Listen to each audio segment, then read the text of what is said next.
So both of these cases, the Sartre case, the Jean Le Carré case, in a way are interesting, but they're also sort of cases of what I think of as faux Machiavellianism, kind of faux intellectuals engaging in tough talk to show that they have really lost their innocence, which is the sort of intellectual equivalent of losing your virginity, showing you're not really innocent about the world. Machiavelli, of course, likes to play that game.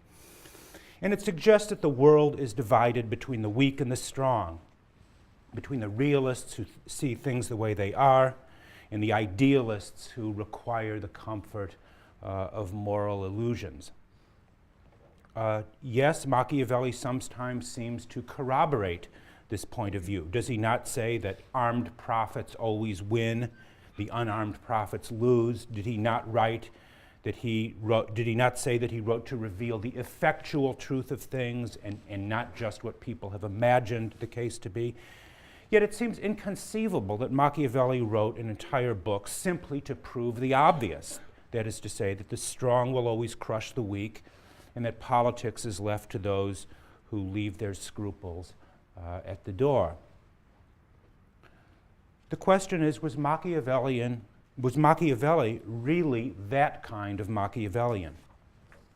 Was Machiavelli a Machiavellian? Let's see.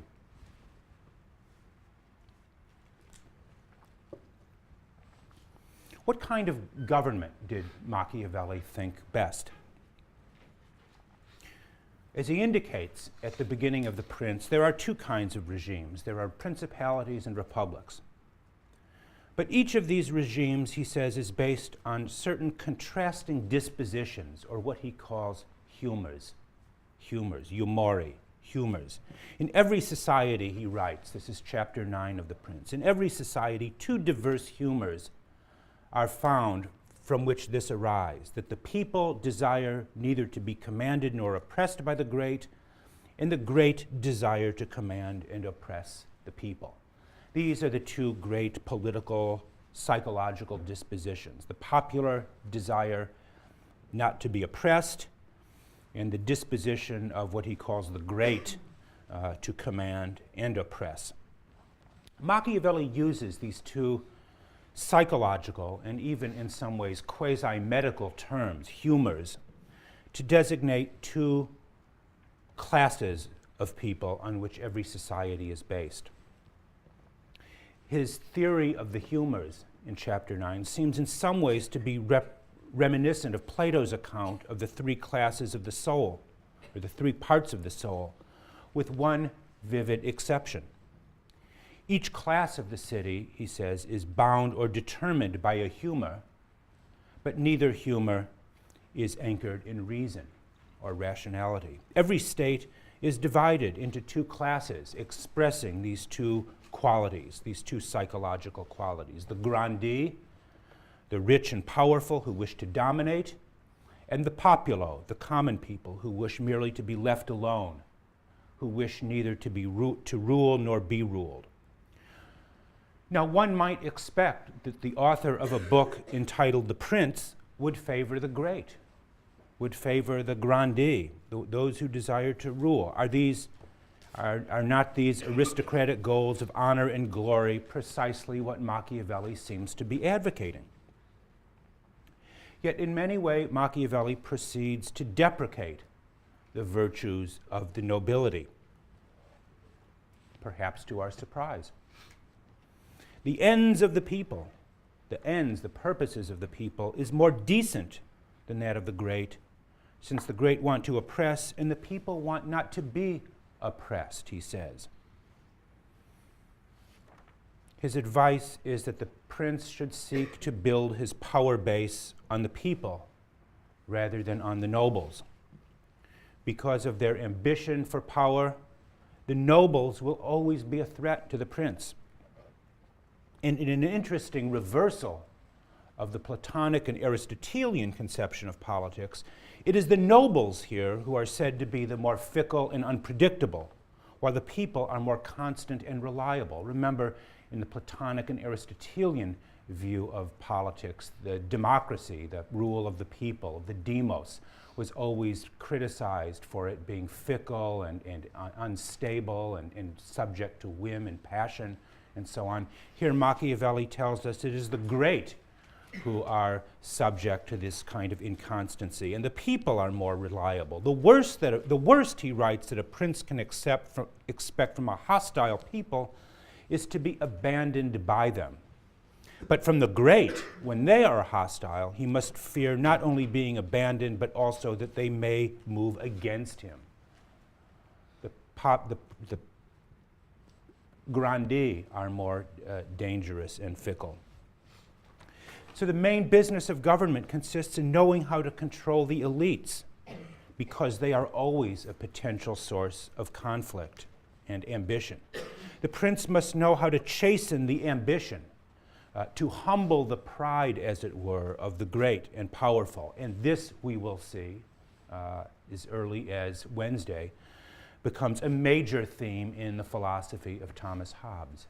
Humbling or chastening the pride of the few.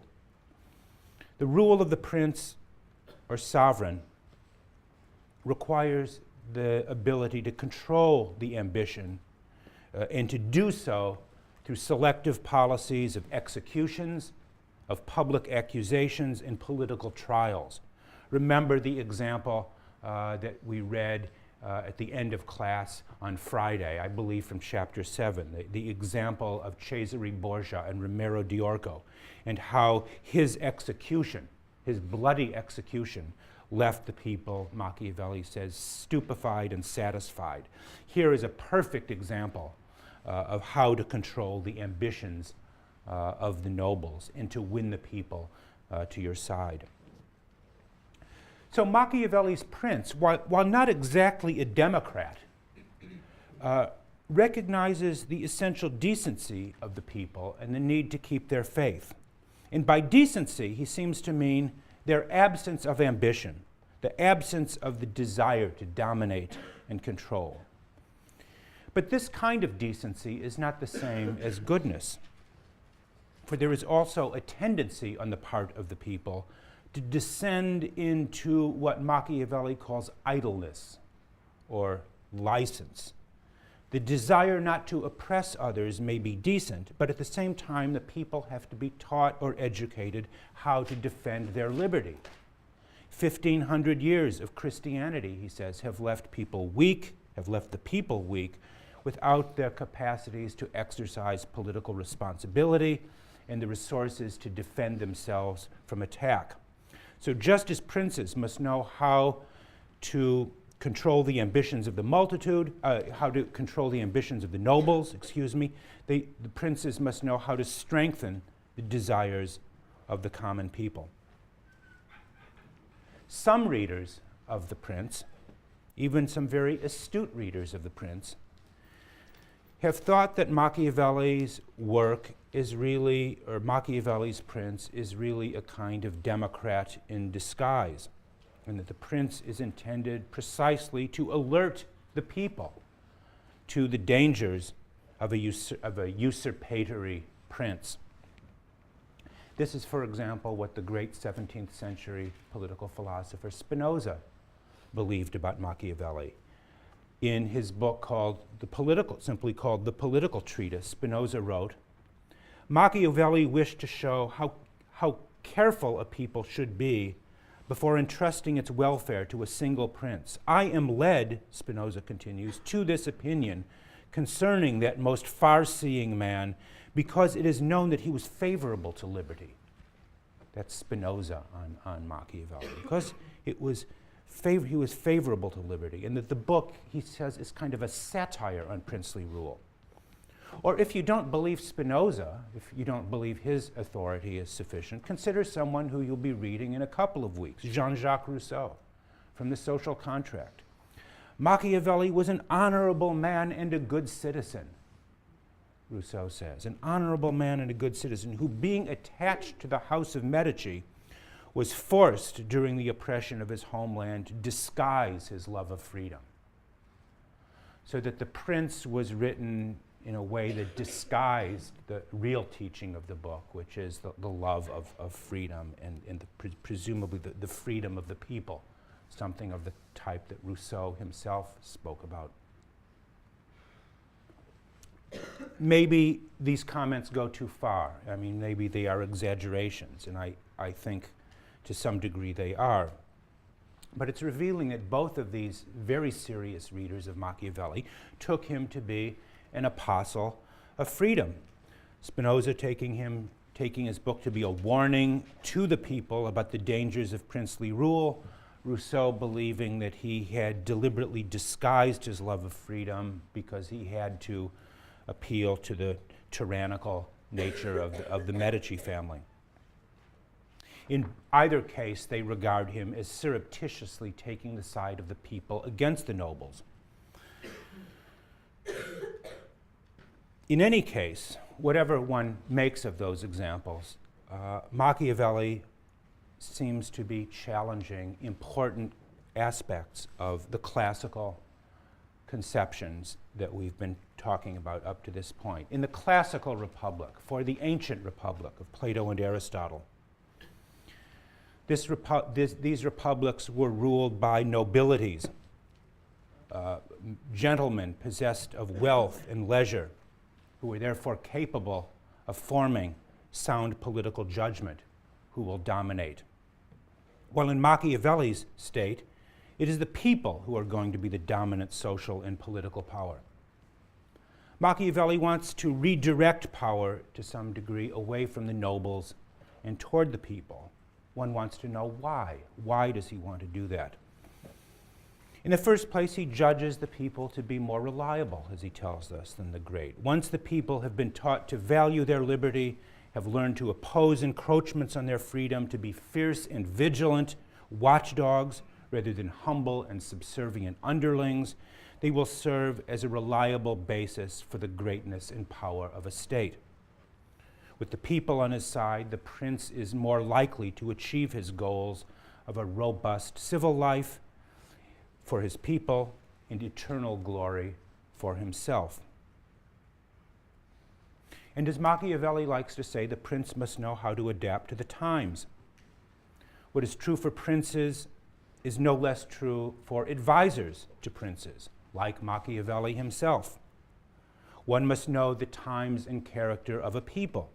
In the ancient republic, it may have been necessary to find restraints on to find and impose restraints on the passions of the demos. But in the modern world, he says, where republics have become a thing of the past, the people need to be taught how to value their liberty above all else. The most excellent princes of the past were those like Moses, he tells us, who brought tables of law and prepared people for self-government. It is fitting and proper that the prince concludes, the last chapter, chapter 26, concludes with a patriotic call to his countrymen to emancipate themselves and liberate Italy from foreign invaders.